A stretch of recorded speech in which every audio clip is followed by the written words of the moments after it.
In a village that lay beneath the shadow of Mount Kilimanjaro, where the earth was rich and the air was thick with the scent of wildflowers, there lived a woman named Nandi. Nandi was known far and wide for her beauty, a beauty that could rival the majesty of the mountain itself. Her skin was as smooth as the bark of the acacia tree, her eyes as deep as the clear night sky, and her smile was like the first rays of dawn. Nandi had once been married to a warrior, a man of great strength and valor. Together they had a son, a boy named Kito, who was the very image of his father. Kito was a handsome child, with his father's strong features and his mother's charm. The villagers would often say that Kito had the spirit of a lion, fierce and noble, yet his heart was as gentle as a dove's. But tragedy struck when Kito was still young. Nandi's husband was killed in a battle, leaving her a widow and Kito without a father. The loss weighed heavily on Nandi, and though she loved her son dearly, there was a void in her heart that she could not fill. As the years passed, Nandi's beauty remained, and many men sought her hand. But Nandi was not interested in the ordinary men of the village. Her heart had been captivated by a man named Jengo, a traveler who had come to the village from far away. Jengo was unlike any other man Nandi had ever met. He was tall and strong, with eyes that sparkled like the river under the moonlight. His words were sweet as honey, and his touch sent shivers down Nandi's spine. He was a man of mystery, and Nandi found herself drawn to him as a moth is drawn to the flame. But there was a problem. Jengo was not interested in raising another man's child. He wanted Nandi but not her son. Kito, in his innocence, loved his mother and had no idea that his very existence was a barrier to her happiness.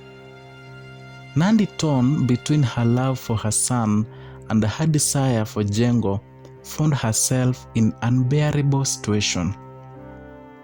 Nandi's mind began to twist with dark thoughts. She convinced herself that Kito would be better off with his father in the afterlife, that he would not suffer the pain of losing his mother to another man. Her love for Jengo consumed her, blinding her to the horror of what she was contemplating. One night, under the cover of darkness, Nandi led Kito to the edge of the village, near a deep, silent river that wound its way through the valley. The night was still. The only sound was the gentle rustling of the wind in the trees. Kito, trusting his mother completely, walked beside her, his small hand in hers. When they reached the riverbank, Nandi knelt down beside Kito, her heart pounding in her chest.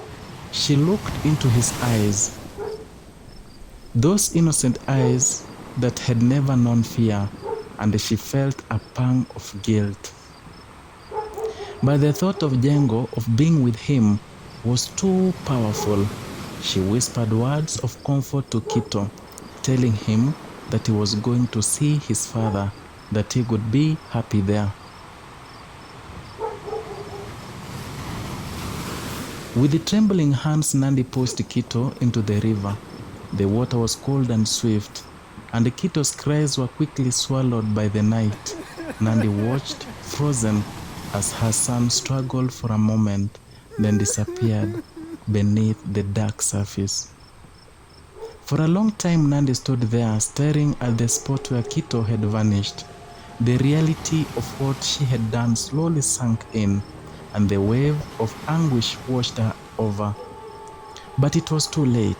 The deed was done. and there was no going back. Nandi returned to the village, but the guilt weighed heavily on her. She sought out Jengo, hoping that being with him would ease her pain. But when she told him what she had done, Jengo's eyes turned cold. He was too horrified, repulsed by her actions. He realized that Nandi's love for him was twisted and dangerous, and left the village without a word, leaving Nandi alone with her grief. The villagers soon learned of Kito's death, and though Nandi never confessed, they suspected the truth. Nandi became a figure of pity and fear, a beautiful woman cursed by her own desires. She lived the rest of her days in solitude, haunted by the ghost of her son and the love she had destroyed. And so, the tale of Nandi and her son became a dark lesson in the village, a reminder that love, when twisted by selfish desire, can lead to the most tragic of ends.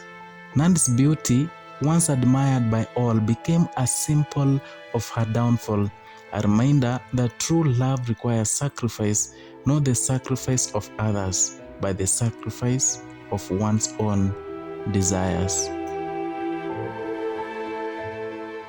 Thank you for watching, and subscribe to my YouTube channel for such wonderful stories.